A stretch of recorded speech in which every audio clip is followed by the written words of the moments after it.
Hello student, welcome back to Biobytes. I hope आप सब अच्छे होंगे और मुझे इस बात की खुशी है कि बहुत से स्टूडेंट ने सही आंसर दिया है। जिस स्टूडेंट का आंसर गलत हो निराश ना हो, मैं आ गया हूँ सारे क्वेश्चंस का सलूशन लेकर के, और ये सबके लिए है जिसने सही किया है और जिसने गलत किया है, क्योंकि मैं सब ऑप्शंस को वन बाय वन डिटेल में एक्सप्लेन करूँगा। तो चलो अब हम अपने क्वेश्चंस को करते हैं जो मैंने ग्रुप पे प्रोवाइड कर रखा है। क्वेश्चन नंबर 61 है, which of the following hormone are secreted in large quantity during pregnancy in women.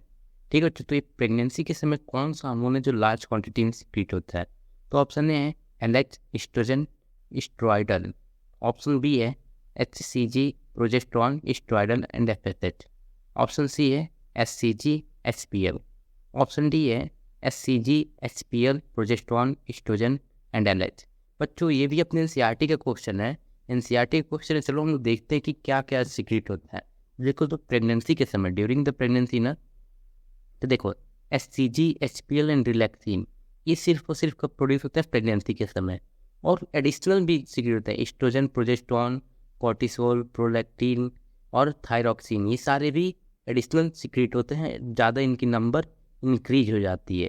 तो इसलिए अगर ऑप्शन देखा जाए तो ऑप्शन नंबर इसका बच्चों सही होगा D, HCG, HPL, progesterone, estrogen and LH। ये सीक्रेट होता है अपना प्रेगनेंसी के समय। नेक्स्ट क्वेश्चन बच्चों, क्वेश्चन नंबर 32 है। क्वेश्चन नंबर 32 है, पूछ रखा है the correct sequence of embryonic development is. अब एम्ब्रियोनिक डेवलपमेंट के लिए करेक्ट सीक्वेंस कौन सा होता है, ये पूछ रखा है बच्चों। तो करेक्ट सीक्वेंस की बात करें तो सबसे पहले क्या होता है बच्चों? फर्टिलाइजेशन होगा। फर्टिलाइजेशन होगा तो क्या बनेगा? जाइगोट बनेगा। देखते हैं कौन कौन से में जाइगोट है। तो ऑप्शन बी में और ऑप्शन सी में जाइगोट है। तो ऑप्शन ए और ऑप्शन डी तो ऐसे ही कट हो गया, तो ऑप्शन बी और ऑप्शन डी देखना है। फिर जाइगोट देखेंगे। जाइगोट अपना क्या होता है बच्चों? डेवलप होता है और 16 सेल स्टेज में जाता है, उसे कहते हैं हम लोग मॉरुला कहते हैं। तो ऑप्शन नंबर सी इसका सही होगा, क्योंकि ब्लास्टुला इसके बाद आता है। तो ऑप्शन नंबर सी सही होगा। क्या होगा? जाइगोट, मॉरुला, ब्लास्टुला, गैस्ट्रुला और एम्ब्रियो। ये पूरा एक सीक्वेंस है एम्ब्रियो की डेवलपमेंट का। इस सीक्वेंस से एम्ब्रियो अपना डेवलप होता है। ये अपना होता है क्या होता है? 2 सेल स्टेज, फिर ये 16 सेल, 32, फिर ये इससे ज़्यादा होता है 64, और ये पूरा अपना डेवलप हो जाता है एम्ब्रियो। ठीक है बच्चों। नेक्स्ट क्वेश्चन है question number 63। In female certain developmental changes occur during pregnancy due to release of hormones. Which hormone is responsible for enlargement of breast during pregnancy? तो जब फीमेल प्रेग्नेंट होती है, इसमें कई सारे हार्मोन की सिक्रीशन होती है जो उनके बॉडी में चेंजेस लाते हैं। बट यहाँ पे बच्चों सिर्फ पूछ सका है इनलार्जमेंट ऑफ ब्रेस्ट। ब्रेस्ट की इनलार्जमेंट के लिए कौन सा रिस्पॉन्सिबल होता है? तो ऑप्शन ए है बच्चों ऑक्सीटोसिन, ऑप्शन बी है प्रोजेस्टेरॉन, ऑप्शन सी है एस्ट्रोजन, ऑप्शन डी है बोथ फर्स्ट एंड सेकेंड। तो बच्चों हम लोग देखते हैं, तो यहाँ पे एस्ट्रोजन का काम होता है बच्चों estrogen stimulate growth of breast. और प्रोजेस्टेरॉन की बात करें तो प्रोजेस्टेरॉन क्या करता है बच्चों? ये ब्रेस्ट की इनलार्जमेंट में हेल्प नहीं करता है, ये क्या करता है? सिर्फ सपोर्ट करता है। किसका? Formation and growth of milk production. Milk production के लिए और उसके ग्रोथ के लिए सपोर्ट करता है। प्रोजेस्टेरॉन सिर्फ सपोर्ट करता है, इनलार्जमेंट के लिए नहीं होता है। इसलिए इनलार्जमेंट के लिए क्या होता है बच्चों? एस्ट्रोजन होता है। और ऑप्शन नंबर ए का क्या होता है? ऑक्सीटोसिन। तो ऑक्सीटोसिन का होता है जो काम अपना जब जब प्रेगनेंसी होती है, जब बच्चे डिलीवर होने वाला होता है, तभी इसका रिलीज होता है।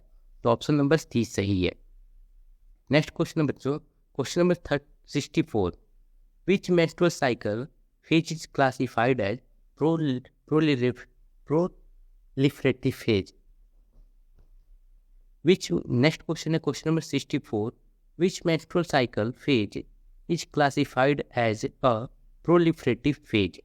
तो बच्चों यहाँ पे ऑप्शन दे रखा और पूछा प्रोलिफरेटिव फेज कौन सा इसमें क्लासीफाई है। पहला है 1 to 5 डे, दूसरा है 6 to 14 डे, तीसरा है 15 to 28 डे, चौथा है 14 to 15 डे। तो बच्चों अगर हम लोग देखें तो प्रोलिफरेटिव फेज 6 to 14 डे का कहते हैं। ये भी अपने एनसीईआरटी का ही क्वेश्चन है। देखो यहाँ पे देखा, पहला फेज क्या होता है बच्चों? 1 to 15 डे क्या होता है बच्चों? मेंस्ट्रुएशन चलता है। फिर 6 to 14 डे क्या चलता है बच्चों? फॉलिकुलर फेज या प्रोलिफरेटिव फेज चलता है। फिर बच्चों अपना 14 to 15 डे जो होता है वो बच्चों होता है ओवल्यूशन का होता है। फिर बच्चा जो अपना 28 तक ये क्या होता है, ल्यूटियल फेज या सेक्रेटरी फेज होता है। तो इसलिए अगर देखा जाए तो ऑप्शन नंबर 20 का सही है, 6 to 14 डे होता है। ठीक है, तो और यहाँ पे मैं सबके नाम भी बता दी कौन कौन से डे पे कौन सा फेज होता है। ठीक है बच्चों, नेक्स्ट है बच्चों क्वेश्चन नंबर अपना 65।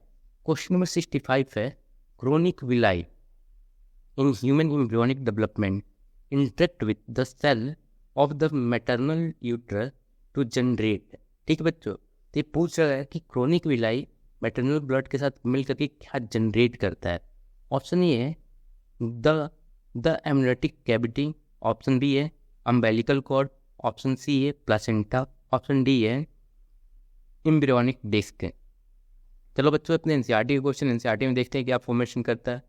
The chronic villi and uterine tissue become integrated with each other and jointly form a structural and functional unit between developing embryo या fetus and maternal body called placenta। तो ये किसकी development करता है बच्चों, तो placenta की डेवलपमेंट करता है। ठीक बच्चों, क्रोनिक विलाई और मैटरनल ब्लड मैटरनल यूट्रस एक साथ मिलकर प्लासेंटा की डेवलपमेंट करता है। तो ऑप्शन नंबर सी इसका सही होगा। नेक्स्ट क्वेश्चन है बच्चों, क्वेश्चन नंबर 66 है, vigorous contraction of the uterus during parturition are induced by। ठीक है तो जो यूट्राइन कॉन्ट्रैक्शन होता है वो कौन इंड्यूस करता है, ये क्वेश्चन पूछ सकता है। ऑप्शन ए है एम्ब्रियो पुशिंग, ऑप्शन बी है एंडोक्राइन मैकेनिज्म, ऑप्शन सी है neuro endocrine mechanism, option D है बच्चों यूट्राइन फ्लूइड। तो ऑप्शन नंबर सी इसका बच्चों सही होगा, न्यूरो एंडोक्राइन मैकेनिज्म। चलो हम अपने एनसीईआरटी में देखते हैं कहाँ दे रखा है। तो देखो बच्चों, parturition is induced by complex neuro endocrine mechanism. तो बच्चों हम लोग समझते हैं आखिर ये कॉम्प्लेक्स न्यूरो एंडोक्राइन मैकेनिज्म क्यों दे रखा है, क्योंकि बच्चों यहाँ पे अपना न्यूरल ग्लैंड भी काम करता है और एंडोक्राइन सिस्टम भी काम करता है। न्यूरल ग्लैंड क्या करता है बच्चों, जो फीटल का अपना मैसेज जाता है, सिग्नल जाता है। देखो यहाँ पे फीटल क्या कहता है, the signal for parturition originated from the fully developed foetal. जो सिग्नल भेजता है वो अपना काम हो गया बच्चों अपना न्यूरल कंट्रोल का। और जो हार्मोन सिक्रेट कर रहा है अपना, देखोगे ऑक्सीटोसिन का रिलीज होता है। देखो ऑक्सीटोसिन रिलीज होगा, ठीक ना। देखो this trigger release the oxytocin from maternal pituitary. तो ये ऑक्सीटोसिन का रिलीज हो रहा है, इसलिए इसे कर रहे हैं हम लोग एंडोक्राइन सिस्टम। इसलिए दोनों एक साथ इंटीग्रेटेड वे में काम करते हैं, तो हम लोग कहते हैं न्यूरो एंडोक्राइन मैकेनिज्म। ये तो कॉन्ट्रैक्शन के समय ये दोनों काम करता है, इसलिए ऑप्शन नंबर सी इसका सही है। नेक्स्ट क्वेश्चन बच्चों, क्वेश्चन नंबर 67। पहला पढ़ते हैं, what is the correct sequence for parturition to occur. अब पास्चुरेशन कौन कौन से स्टेप क्या क्या स्टेप फॉलो करता है पास्चुरेशन में, इसके लिए दे रखा है। हम लोग चलो देखते हैं। ऑप्शन नंबर इसका सी सही होगा। ऑप्शन नंबर सी क्या है बच्चों, signal from the fetus and placenta. ठीक है, फीटस प्लासेंटा से सिग्नल जाएगा, जब सिग्नल जाता है तो क्या होता है बच्चों, रिलीज ऑफ ऑक्सीटोसिन होता है। जब ऑक्सीटोसिन रिलीज होगा तो क्या होगा बच्चों, यूट्राइन कॉन्ट्रैक्शन होगा। यूट्राइन कॉन्ट्रैक्शन होगा तो राइज इन ऑक्सीटोसिन सिक्रीशन, और ज़्यादा ऑक्सीटोसिन का नंबर और ज़्यादा रिलीज होने लगेगा। फिर क्या होगा, पावरफुल कॉन्ट्रैक्शन होगा। फिर जब पावरफुल कॉन्ट्रैक्शन होगा उसके बाद से हो जाता है बच्चों पास्चुरेशन। ये सारा आप देखोगे अपने एनसीईआरटी में इसे दे रखा हूँ, ये यहाँ पे तुम लोग पढ़ोगे तो सब के सब मिल जाएगा। जो है अपना फुल स्टेप वाइज इसको मैंने शॉर्ट फॉर्म में दे दिया है, ये शॉर्ट फॉर्म में अपना तुम लोग कर लोगे। ये पूरा स्टेप फॉलो होता है पास्चुरेशन में। तो ऑप्शन नंबर सी इसका सही है। नेक्स्ट क्वेश्चन बच्चों, question number 68, what is the milk production in the initial few day of lactation called. जब इनिशियल फ्यू डे लैक्टेशन होता है तो उस मिल्क प्रोडक्शन का एक बच्चों स्पेसिफिक नाम है। ठीक है बच्चों, वो स्पेसिफिक नाम क्या होता है बच्चों, कोलेस्ट्रम होता है। चलो हम एनसीईआरटी में देखते हैं, एनसीईआरटी का ही लाइन है। देखो एनसीईआरटी में दे रखा है ये बात। देखो, the milk production during the initial few day of lactation is called the colostrum. बच्चों डायरेक्ट एनसीईआरटी का क्वेश्चन है। ऐसे ही तुम लोग जब नीट का भी एग्जाम दोगे तो इस बार का नीट क्यों देखोगे या जब भी देखोगे नीट का, तो उधर एनसीईआरटी क्वेश्चन आता है। इसलिए बच्चों एनसीईआरटी पे तुम लोग ज़्यादा से ज़्यादा फोकस करो, और जो भी तुम लोग का डाउट हो तुम लोग मेरे से पूछ सकते हो, कोई इशू नहीं। टेलीग्राम चैनल के थ्रू तुम लोग मेरे से कॉन्टैक्ट कर सकते हो और पूछ सकते हो।